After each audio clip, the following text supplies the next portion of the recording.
I was really struggling in my last job, I didn't really see a way out of that. Messy action is better than trying to perfect this one thing for infinity. I would have said to myself, like, you're not always going to feel like this.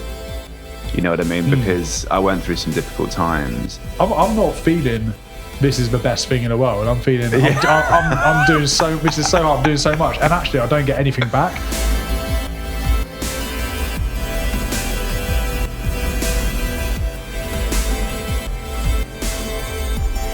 What's good, everyone? We are The Middle Ground. I'm one of your hosts, Olivier Nicholas.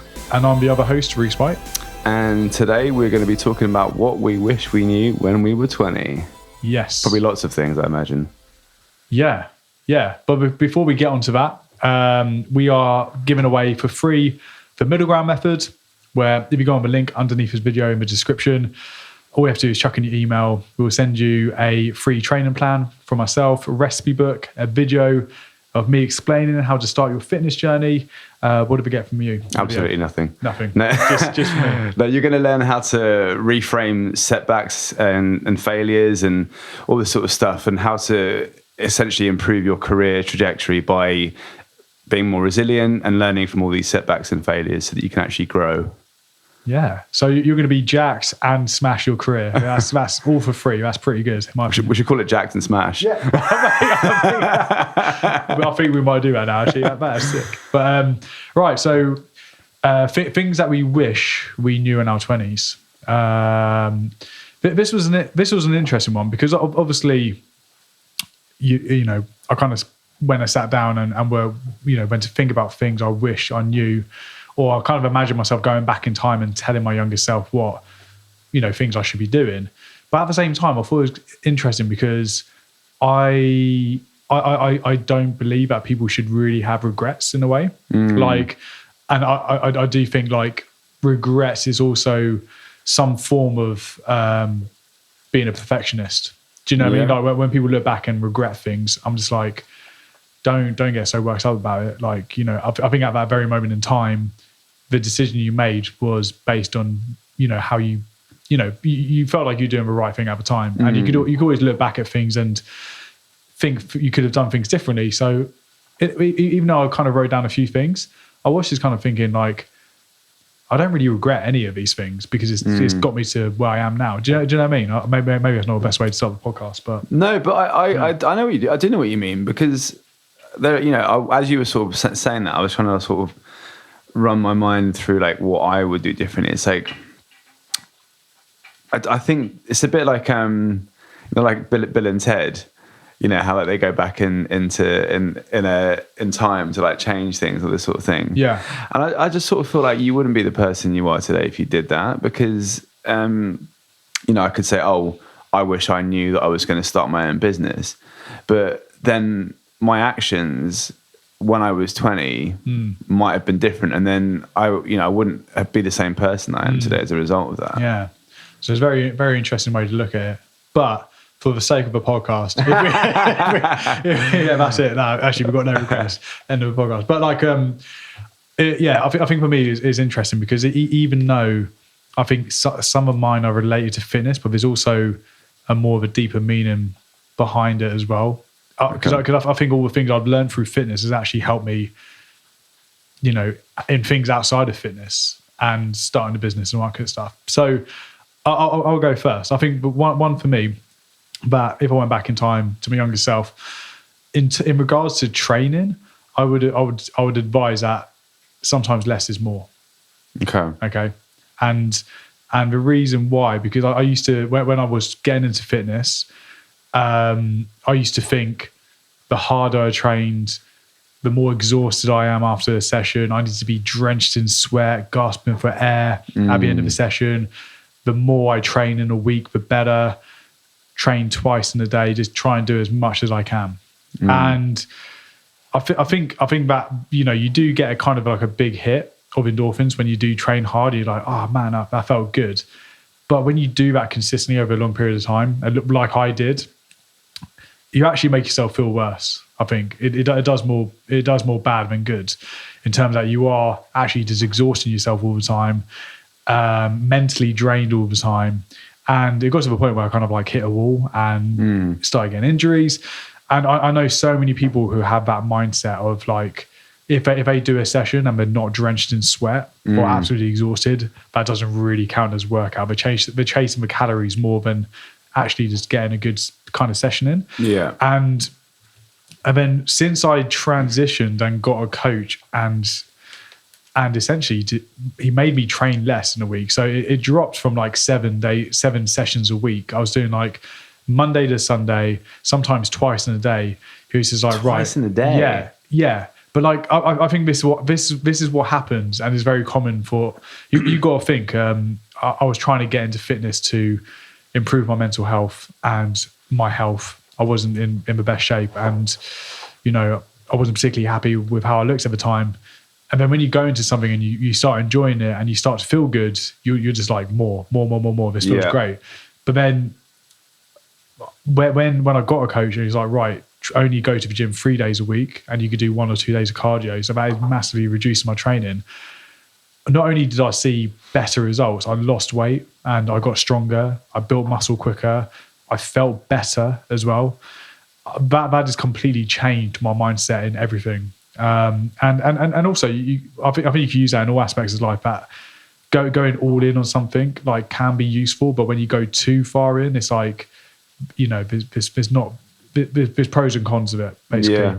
And I think definitely if I had to go back to myself, I'd be like, look, you don't have to destroy yourself. You can actually train smarter and get better results quicker and feel better. And I think that moment when I went through it, I was like, this is an absolute game changer. I feel fucking great.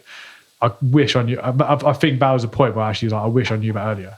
Yeah. I see what you mean, and that's fair enough as well. Like, I mean, I'm just trying to think what for me. I guess it would be more related to setbacks in like careers and things like that. Because when I was really struggling in my last job, I didn't really see a way out of that. I didn't see that there was a way out. Yeah. So I maybe in some ways, I would have liked to have known that it wasn't always going to be that way. Do you know what I mean? Because it's when you're in it, it can be so hard to see out of it. And I think that whilst that experience shaped me, I think there's a lot of it that didn't need to shape me. Do you know what I mean? There's a lot of it that I could have definitely done without, and didn't, it hasn't added to who I am as a person necessarily as a result. So knowing at that moment that wasn't the way that it was always going to be would have been helpful.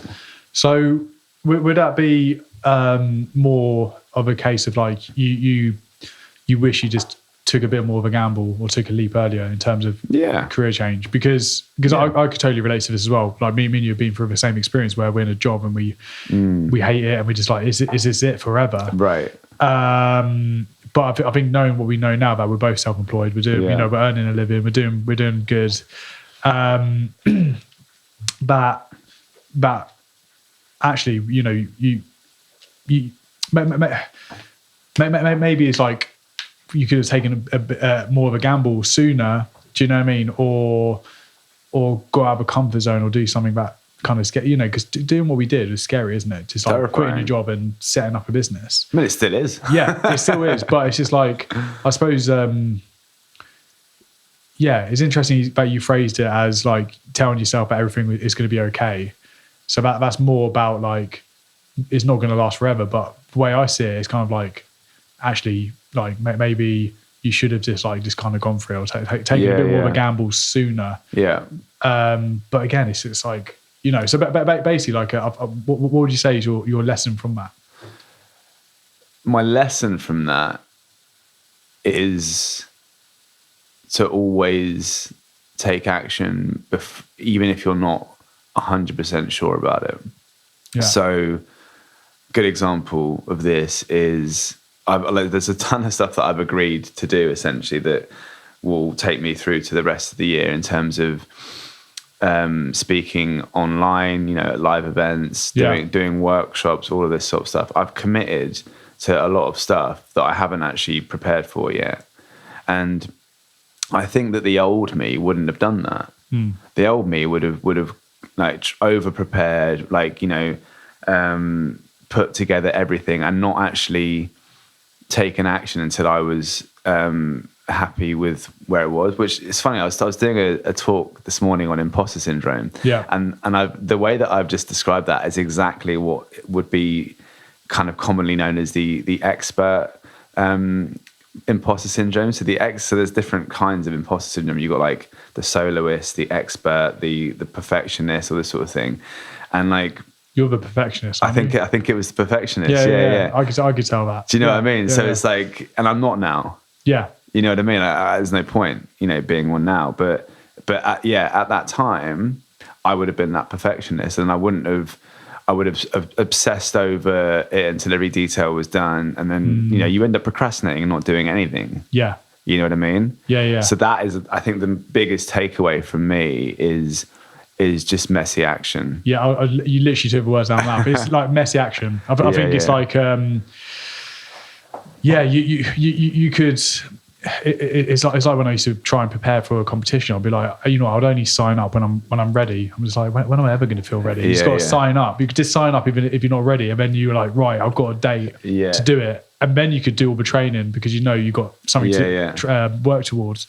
But no, it is taking messy action. It's like when I became an online coach, I was just like, every content has to be perfect. You know, I want to put out all good content, but then I was editing a video for like 5 hours, and I was just like, it kind of looks the same. Do you know what I mean? Like, do you know what I mean? Like, and my mentor at the time was just like, bro, just get out of there. Messy action. You know, messy action is better than trying to perfect this one thing for infinity. Do you know what I mean? Yeah. And it was almost like this podcast as well. I remember when we were doing our first podcast, and you were like, oh, you know, what should we talk about? How, you know, when should we? When should I talk? When should you talk? Yeah. And, you know, should we do signals to each other? And I was just like, bro, let's just go in and just do it. Like, do you know what I mean? I think let's just see what happens, kind of thing.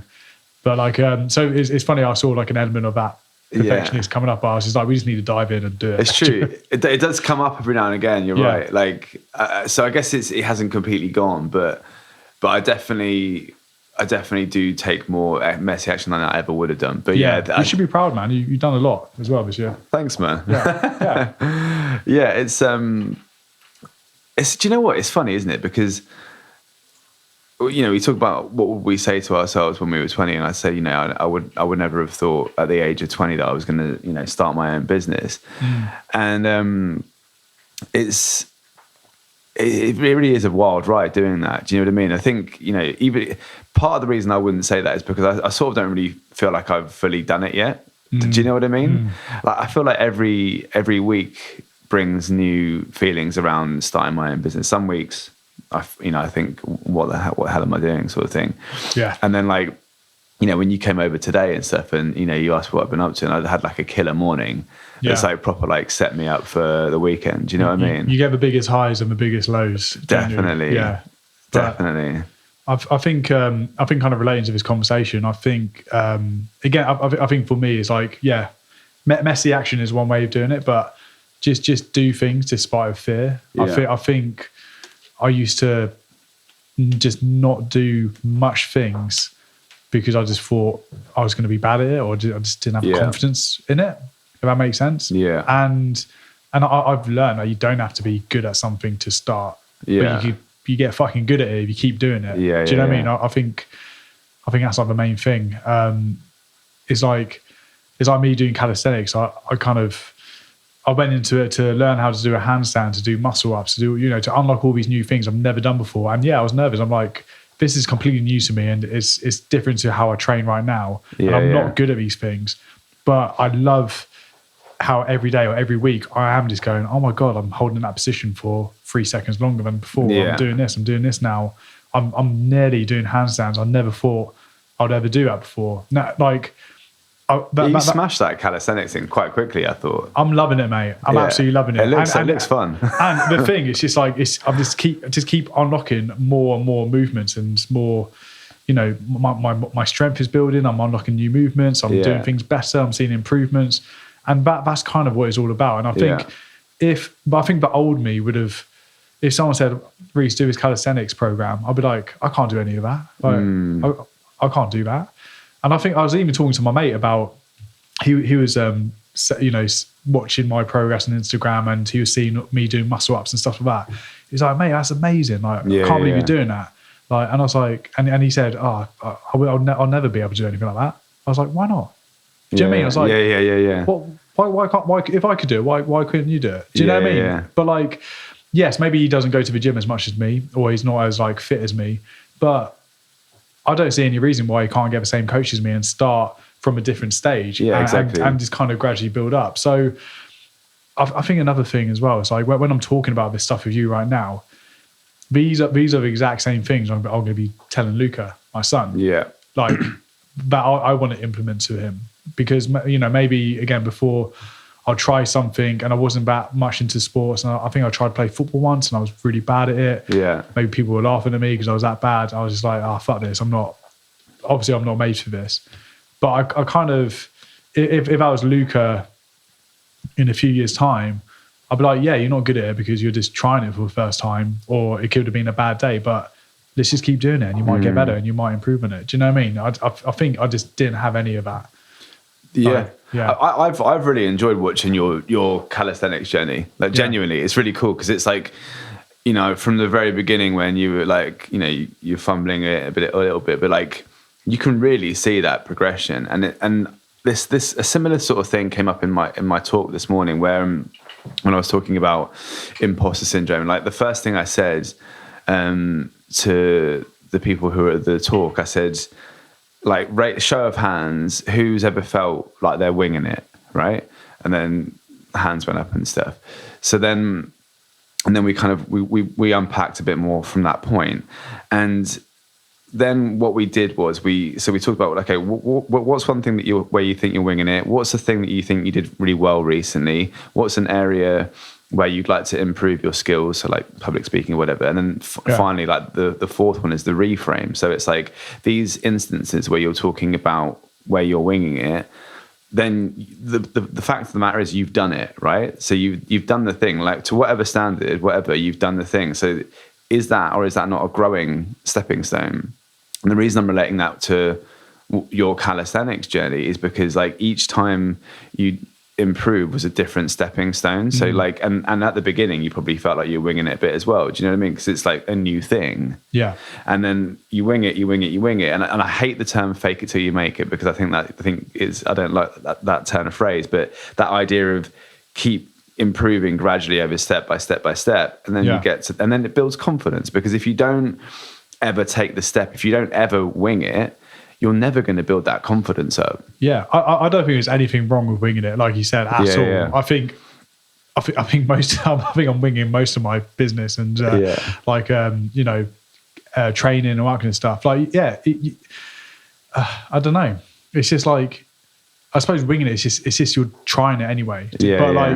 But I suppose there's some things that maybe that you can't wing. No, for sure. Like, but like it was funny because when I got everyone to write down the number one thing, they're like, because one of the people on the talk was like, "Oh, are you going to do it as well?" Yeah, and I was like, I guess so. I was like, okay, go on, give me some paper. Just listen to our podcast. Do you know what I wrote down for winging it? What was that? I just literally wrote this presentation. Oh, yeah. Well, no, at least you're being honest, right? Yeah. And it's like me being a dad as well. It's like people would just ask me so many questions about how we're raising Luca and how do we know what we're doing, and I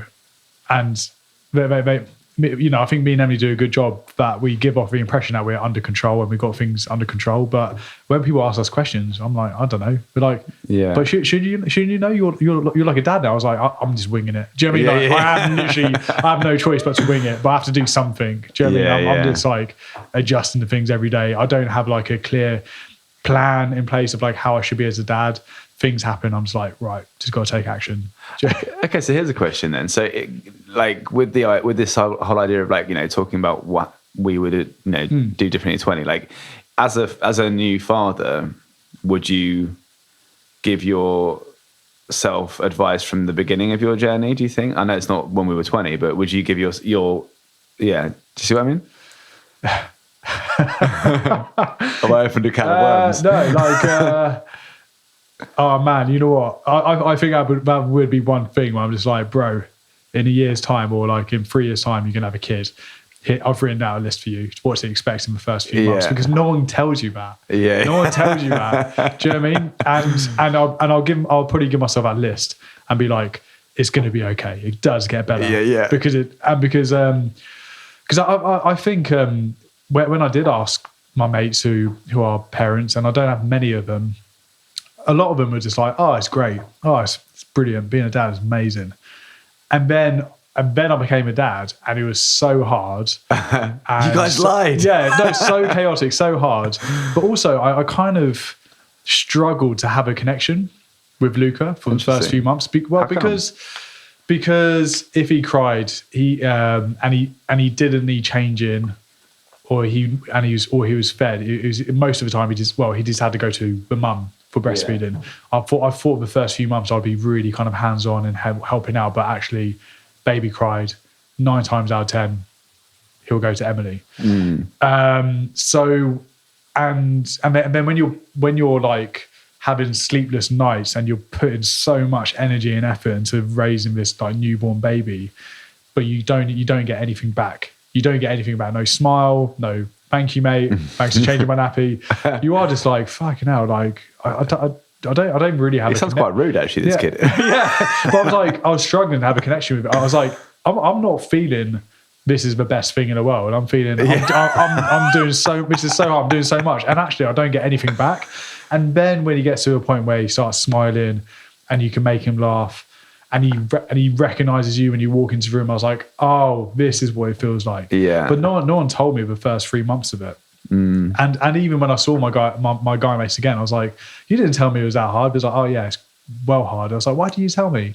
They're like, I don't want to put you off. I was like, I would have preferred you to tell me a little bit. I'd rather that you were honest and tell me. So like, yeah, if I had to go back to myself like 5 years ago, I'd be like, look, you're gonna have a kid in 5 years' time.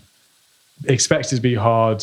Don't expect anything back for the first few months, and just keep grinding because it does get better. It might not seem it. It's kind of like me and you being stuck in our job. Yeah. There's moments where me and Emily just looking at each other going, is this ever going to get better? And you see no way out. He's like, how the hell can this get better? This is crazy. And then it does. It just does over time. But it's like a business almost as well. I'm not saying comparing your kids to a business, but like, no, I think it is. Do you know what I mean? Like that it's that sort of idea of seeing the bigger picture. Yeah.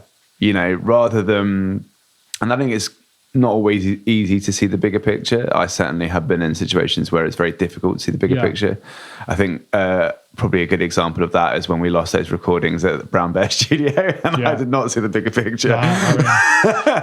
We came back and recorded a better podcast, I think. We did, exactly, which is the bigger picture. Yeah, exactly. But yeah, so like it is like a business in the sense that, like, you know, there are going to be tough times. Like I've had tough times. I'm guessing you probably have too. Like, I don't know your business journey inside and out, but certainly when you're in those tough moments, it's really hard to go like, oh yeah, one day like I'm going to be, you know, sat poolside with a little whatever you like to drink, you know, on a holiday that I never thought I could be able to afford. It's hard to see those points when you're like, oh my God, like what's going on? Why? Like what? I've made a terrible mistake doing this. I should have just, you know, got a different job or something. Do you know what I mean? Yeah. What else do you think you would tell yourself from 20 back in? I think what else I would tell myself, not to get too deep, but I think like on an emotional level, I think, go for it. Yeah, I reckon I would have said to myself, like, you're not always going to feel like this. You know what I mean? Because I went through some difficult times, and I think it's very difficult to see past that. So I would, you know, the advice that I would have given myself is, you're going to be fine, and just talk to people. Yes. Yeah, I think that's good advice. I think, well, actually, we'll be talking about that on my next podcast, I suppose. But I think as well, I think for me, it's like you mentioned one podcast about you having to remove yourself away from a friendship group because you kind of knew that it wasn't going to end well in a sense. I think it was definitely like a situation where I should have done that maybe, but I kind of stuck around a bit longer than I should have. Talk about that more. It was just the I suppose it was just the friendship group I was hanging around with just weren't a good influence on me, and my life would have been better if actually I just thought actually you guys are not my friends kind of thing, and moved on. But like I think when you're in it, you just kind of like you just it's what you did. I think was a massively brave thing to be able to separate yourself from that friendship group and start fresh. But at that time, I kind of felt like I couldn't for some reason. And if I could go back to my younger self then, and this is going back to my teenager days, I would have been like, look, you're better than this. You're better. Yeah, right. Do you know what I mean? Yeah. And so that, again, that's maybe going a bit deep, but I think that's definitely one thing I'd say. I think that's great. I think, it must be tough when you're in that situation if you feel like you can't, get out of it, you hear about, this happens in gang culture as well, like you hear that, in gangs in the UK, some people get sucked into it and they can't leave, and it's like, it can be all consuming, and it's a bit like, you have like an emotional hijacking in a sense, don't you? You just like your executive function isn't working. You're not making logical decisions. You're just acting emotion, which is like, oh, I can't do it, or I can't leave. Do you know what I mean? Also, I think on a similar note, I think going back to myself and kind of say, just be proud about you being mixed race. I think there was a period where there's a lot of confusion. I didn't know where my place was in society. Yeah. And it almost got to the point where I felt ashamed of being mixed race, but just based on how people were making me feel. Yeah. And maybe that's related to the kind of the crowd I was hanging around with at the time. But now I'm so proud to be mixed race and half Mauritian when I got made not to feel that way at school. Yeah. So I think it'd be like going back and be like, look, man, just like, fuck these people about saying things differently. You just be proud of who you are. You're unique in your own way, and you shouldn't be put in a box like everyone else was doing at that time. And you're going to go on and do great things. That's super powerful, and I think I would have say the same to me, because we talked about mixed race a couple of times, and it's that idea of like not belonging. Yeah, and that messes you up. Like that idea of not belonging is quite hurtful on a level which is very difficult to explain. Because it's not something that you can ever really, or at least I didn't feel like I could ever really talk to anyone about. Yes, yeah. So you have to just manage all of this emotion inside somehow. So I think that would be valuable advice.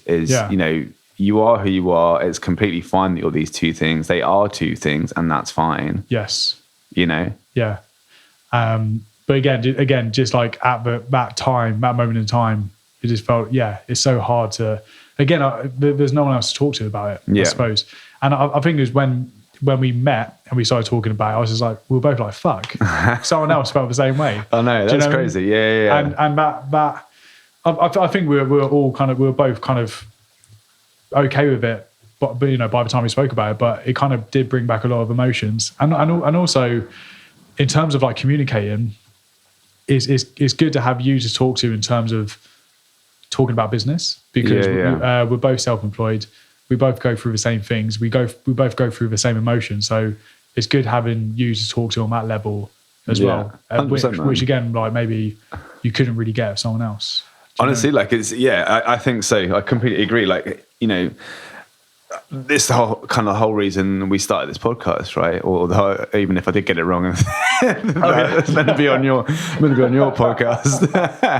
But like, no, I completely agree. Like having someone that you can talk to on all of those levels is quite a unique thing, I reckon. Yeah, it's cool. Yeah.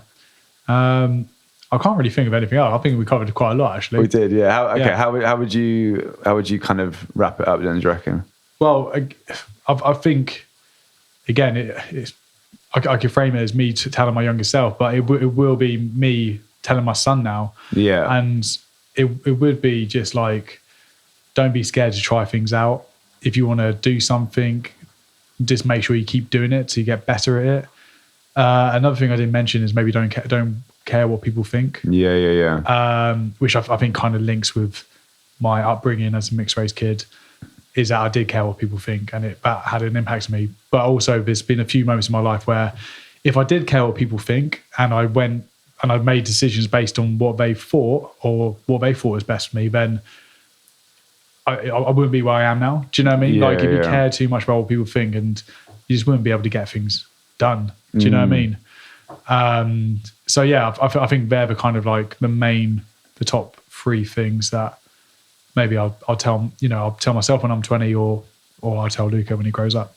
I like that that sort of reframe, as in like, yeah, now it's sort of a Luca thing. That's really cool. I like that. Yeah. I think like for me, like I would kind of, if we were to kind of, we're talking about giving advice to ourselves when we're 20, but I'm almost thinking like, okay, what I'm trying to think, like I'm 41 now, so like I'm trying to fast forward in my head, like, 20 years from now, and go like, what would I tell myself? And I think probably,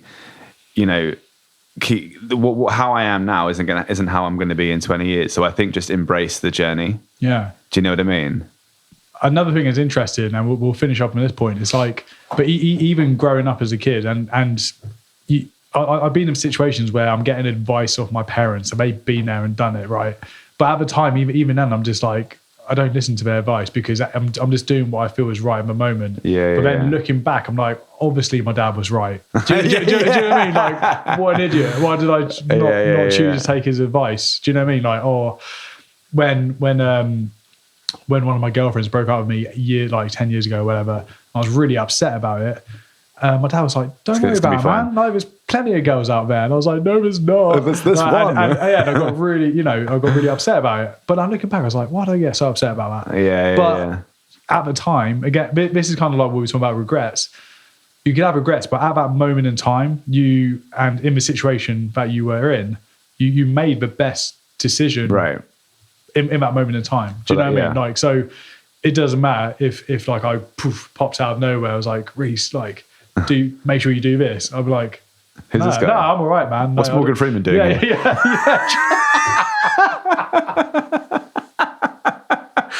Yeah, I don't need you. I've got ChatGPT with Morgan Freeman telling me what to do. Do you know what I mean? Like, yeah. But do you know what I mean? Like, even if you do go back and give your, don't do this or do this, make sure you do this. You'd probably be like, huh? Really? Like, okay. Just like crack on. Yeah, I don't know. But anyway, I don't know if you want to add anything to end on that. But no, that summed it up pretty well for me. Yeah, nice. But I appreciate you guys listening. Make sure you subscribe. That'd be much appreciated. And also make sure you get your free middle ground method, and the link is in the description. Appreciate you guys all free. listening. Cheers. Nice.